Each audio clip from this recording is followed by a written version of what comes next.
Tatsächlich. Immer mehr Briefe werden mit der Schreibmaschine geschrieben. Aber wen wundert das? Zu Hause schreibt man mit ihr, weil es zeitgemäß ist. Auf die Reise nimmt man sie mit. Sollte man etwa auf Annehmlichkeiten verzichten? Und im Büro, da schätzt man sie erst recht. Und sogar doppelt, wenn es eine Olympia ist.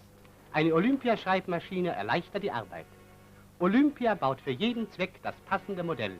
Olympia, die Schreibmaschine mit den vielen Vorzügen.